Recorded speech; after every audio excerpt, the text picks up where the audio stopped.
Hey guys, in this vlog I show you how my parents warned me that rental properties have all these issues, and this is my first real issue. So I did an insurance claim and I learned how that process works, and I learned how not to do an insurance claim as well. But in the end, I wasn't really out more than $1,000, and I'm gonna give you guys an overview of everything that happened.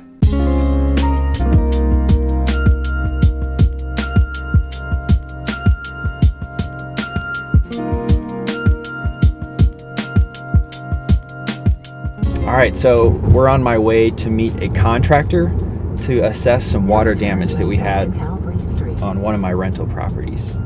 So this property I've actually owned for a couple of years, and this past winter, it's September now, but this past winter a raccoon, we had some really cold days. It was like below zero, and a raccoon ripped open the middle of the roof and got inside to warm up.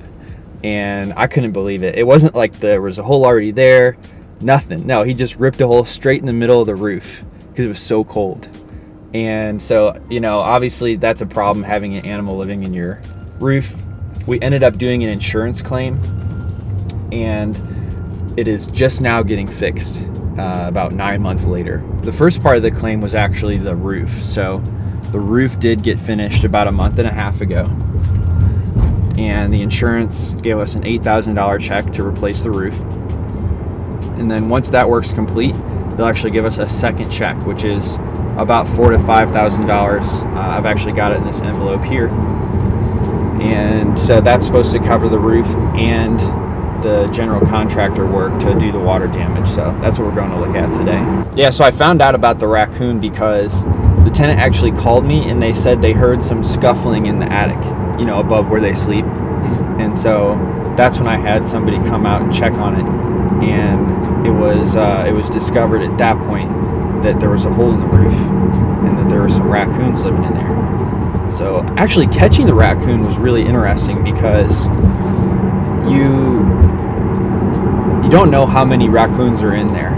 So we had to set a trap, and I remember we caught a big old raccoon, a feral cat, and some possum on our roof. And so who knew all those animals were hanging out on our crib? But we ended up getting the raccoon, and we were sure we got them all after the trap was out there for a week and nothing else was caught. And then that's whenever we decided to put a tarp on the roof to seal that hole, and then we had to schedule out the actual roof repair, and we made the claim to the insurance at that time. Would you say that that's pretty dangerous, I guess, for like dealing with I guess rodents and stuff like that? Yeah, man, I think that like dealing with raccoons can be pretty dangerous, because if that's a mama raccoon and she's got her babies in there, she's going to be real pissed, to the point where I think like they can actually attack you. And so I personally didn't do any of this. I just called a professional, had them set the traps, and they ended up taking care of all that for me. Yeah, you definitely want to be careful if you think some animals are living in your attic. You don't really want to let that go on too long, because they can cause a lot of damage. And that damage is like, you know, they're going to the bathroom in your attic, and when your insulation gets wet, that actually needs replacement. So if you let them live up there too long, you're going to have to replace all of your insulation as well. So that's definitely something you want to take care of sooner than later. So a lot of times people are afraid to use their homeowner's insurance because they think once they make a claim that their insurance policy is going to go up. And with us, that's not true. I actually thought that too, but I was talking to a few roofers, and they said if it's an act of God, it's not typically going to increase your insurance rate, not like a car insurance would if you got into an accident and you caused an accident. But if this is an act of God, then making a claim will not traditionally up your rates, which is really great. So I know like on your first house, you had like a lot of hands-on work with it, as far as like breaking it down and building it back up. Did you do the same thing with this house? No, so actually this house was on the MLS for over 300 days. And I loved it so much because it was in Broad Ripple, which is where a lot of young people, a lot of college students that go to Butler live, and they always want to room up. And this is one of the only houses in the area that's got 4 bedrooms. So it's a pretty big house compared to what else is available. Usually other houses will have like 3 beds, 1 bath. So students have to share 1 bath, and that can get cramped. So ours, I wanted it because I thought it would rent pretty quickly, having 4 full bedrooms, and it's done really well for us.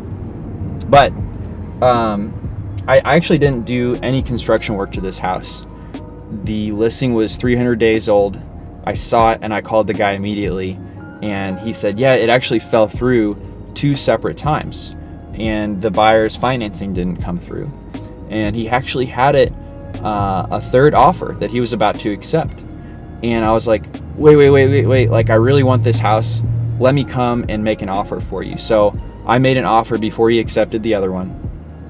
I actually offered more, but I was putting less money down. So the other offer was like 50% down, and I didn't have 50% of the money to put down. So even though my offer was better, he was scared that the financing was going to fall through again. And he said, it's really tempting. Let me go home and think about it.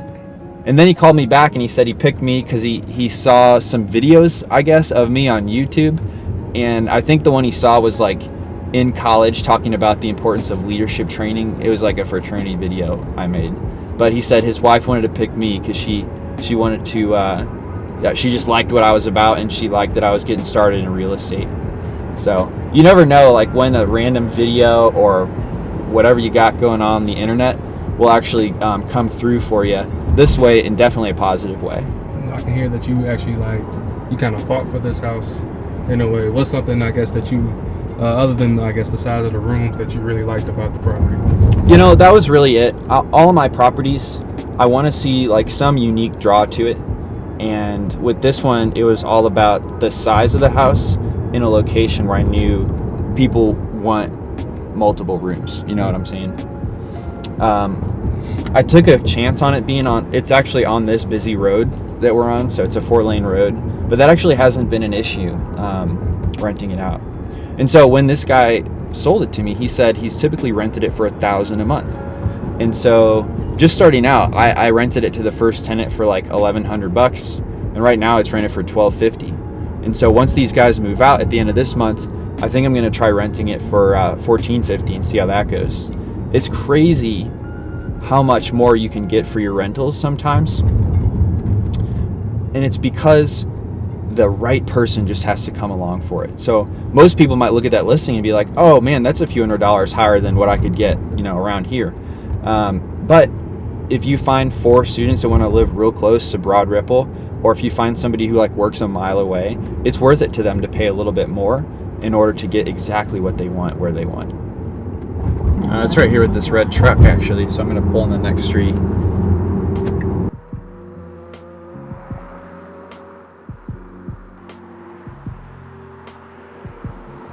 Hey dude, how you doing? Good. Hey, this is contractor. Also good. Nice to meet you. Ty's gonna videotape what we're looking at. Yeah, definitely, man. Appreciate it. You doing all right today? Yeah, we're doing good. How about you? Good, man. Not bad. Fun day. So we'll start here. Probably the. Okay.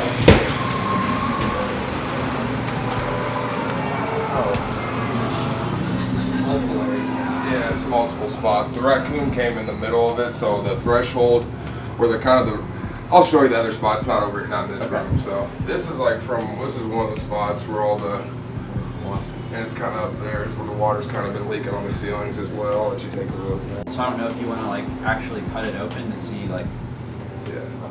what else would need to be replaced. Insulation. There's definitely probably some mold, just because when it rains you can smell it. Got it, Colin.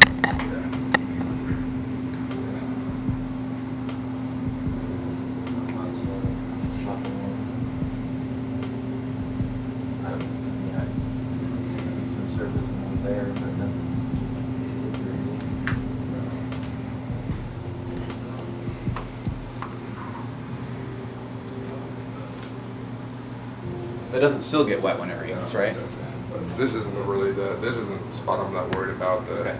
The water wasn't really, I don't think it's coming bad as it was over here. This was so bad, the drywall honestly collapsed almost through right here. As you can see, can you smell that? Yeah. So that's the And I mean, this this is from where the raccoon got in the roof right here. Probably some insulation there. Yeah, that's what it is, I think. Insulation in there. But there shouldn't be insulation in that wall. There is. I think this was an addition. No, Yeah, it These was. 2 rooms were added on. Yeah, so when this was old, this was an exterior wall. So that's why they You just pull it insulated. out. So you got. Yeah, probably the best thing is just take that drywall off. Pull. So the Yeah. water was leaking really through here, so it kind of made the trim pop off right here on this side, as you can see from where the wall, but there's nothing on the other side, probably because it was an exterior wall. Because if you want to come down here, I mean, there's part of the mess. Go ahead. Moving out in a few days, but you can see that this wall doesn't have anything, so it's It's the same wall, right? same wall. No, so it's not the same wall. There's something in between them. Yeah. yeah, because this is the room addition, so that's probably what it was. Was it this wall you said? Yeah. Okay. Probably like a void in there. Yeah, there is. There's got to be, because there's nothing in here. I've never had any Right, yeah. open that up, take Right. the insulation out, Mhm. see what's in there. Yeah. And then go from Your there. best bet. And like I told the other guy that came by, we're planning on moving out on Saturday. So next week the house is going to be empty. We're just going to be This doing Saturday? This Saturday. Okay. So next week I'm just going to be fixing up little things because like some trim came off the wall in the bathroom. I'm going to fix it and everything. Okay. So that's why. Definitely appreciate that. Yeah, I mean, I'm going to make it look like it did when we moved in. Besides this stuff with the water, so Cool. don't worry about that. So, Cool. Yeah. Appreciate it. And I got the paint in this closet here, man, for like paint matching on these walls. You did? So, yeah, I put it all back there. So I mean, you should be able to get the paint to match up pretty easily for that. I for this appreciate stuff. it. Yeah, definitely. I think I should be able to put some adhesive in it, probably here right back on. Yeah. So I think that was just from. Anything else like the door used to scuff before?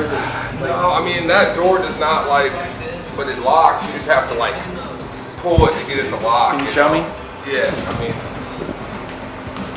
Oh, I'm like, you got your keys? Yeah. Do I need to go outside? You can if you want. It's easier to see. Yeah, because I go outside. it's hard. If you have something in your hands, you can't.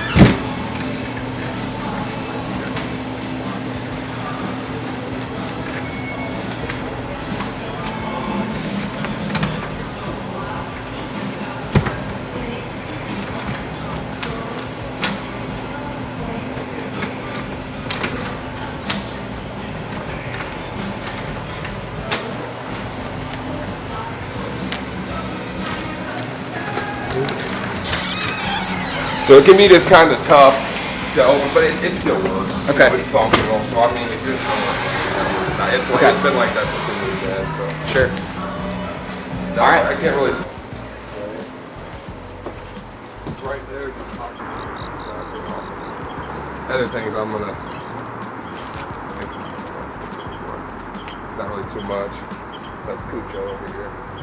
The dog? Yeah, he's not doing multiple pounds. If you're out here hanging He's a out, scary dog. he's a very scary dog. His head's about this big, man. It's- Yeah. So I remember when we first got this house like 2-3 years ago, that all those panelings were gray and there was just one open one. And I tried to get up there real quick and hammer it before that dog would come. But the dog would stick its entire head out. It looked like he was gonna rip my leg off, and I had to really man up and get it done. The guy's pretty good about coming over and fixing him when there's a hole, because he's like, Oh, he yeah. doesn't want anything He to knows happen. his dog Yeah, is he knows also, his like, dog's super like crazy. aggressive. So I've seen him one time. He's like, man, don't worry. He just barks. I was like, dude, I am worried sometimes, man. I'm 'cause if that extremely dog, worried. if that dog gets through here when I'm grilling one day, I don't know what there he is. I was like, I don't know what I'll do. I'd probably go after him with my spatula, but I don't even think that would do nothing to that thing. He's a freaking Rottweiler. You need a dart for the Jeez. house, man. Yeah. Yeah, I don't really have anything else I can think of. Okay. I don't know what happened with. Do you know what happened with the neighbors? I haven't followed up on it. I saw their house was for auction. Yeah, and because the guy who was cutting our grass just stopped. We stopped seeing him one day. We've been having to Yeah. borrow a mower from our friend. So are they not in their house at all anymore? No, I haven't seen him. I Gotcha. see people walking behind the house, but I mean, I don't know. I mean, I saw it was up for auction. I went over to talk to him, and it sounded like he actually loaned a friend a lot of money, really, and then somehow got into a lawsuit, and he couldn't pay his it sucks. 'cause, I his mean, house. Those guys have been, besides They're that, real just with kind, the mowing yeah. thing, at first I've had no issues with them, you know. My buddy that lives over in this area, he's always questioned because the house is kind of interesting looking, and he was like, dude, they're really actually really cool neighbors, you know. They were. issues at all, They were. at all, so. They've been slowly cleaning up their yard over the years. And we're gonna have this all cut and everything. So Okay. we'll cut it obviously. Sounds good. Cool. Well, I appreciate everything, Yeah, no guys. problem, man. Definitely. Yeah, good to see you, man. Sorry I'm to sure I'll see you guys see you. go. I was there today, actually. Yeah, definitely. Yeah, I left a little bit early so I can make sure I can get over here and show you guys this stuff. So. Oh, thank you so much. Yeah, no problem. I really appreciate you making that cool, work. man, for sure. I mean, Daniel didn't really know as much about it. I was like, I'll just come back and show him. Yeah. We're just gonna a couple sheets of drywall. Okay. Cool. Should be good.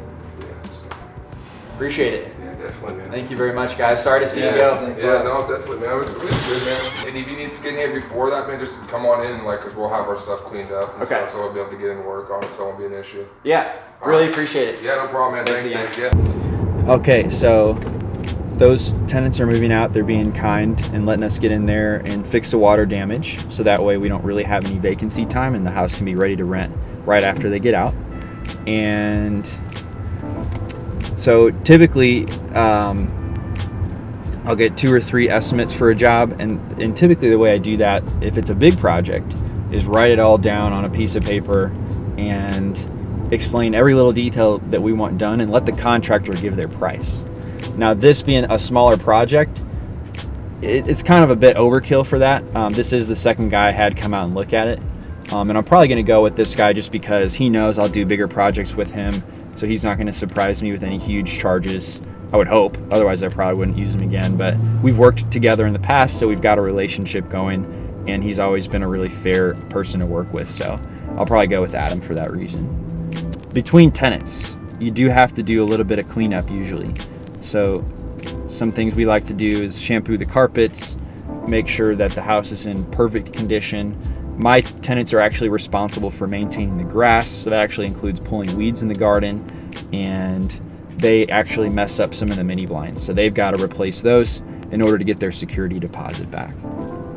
Adam is actually going to come in and have his person do the cleaning.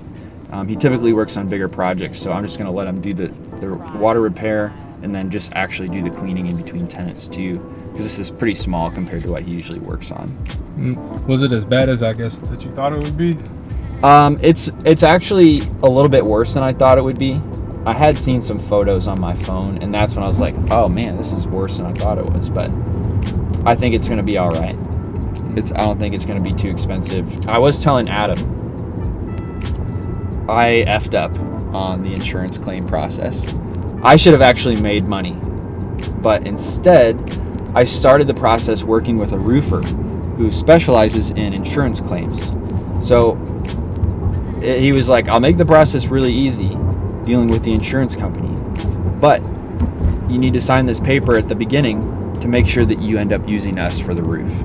And so what he did was, when he found out, I mean, he did help me get, instead of like $10,000, $13,000 on this claim. But at the same time, he jacked up his prices, I felt, in order to take full advantage of what the full claim was. So I'm not left with much money at all to get this part done. And so that's unfortunate. I think traditionally, if I did this again, I would handle the claim myself with the insurance company. I would get the check, and then I could select my roofing vendor and be a little bit more price competitive with that part of the project. So Adam said this roof would have cost probably half cost if he did it instead of the other roofer that I used. So you live and you learn. I do want to actually give you guys the numbers on like the claim and everything, but I just don't have it right now. So I'll do that back in the office.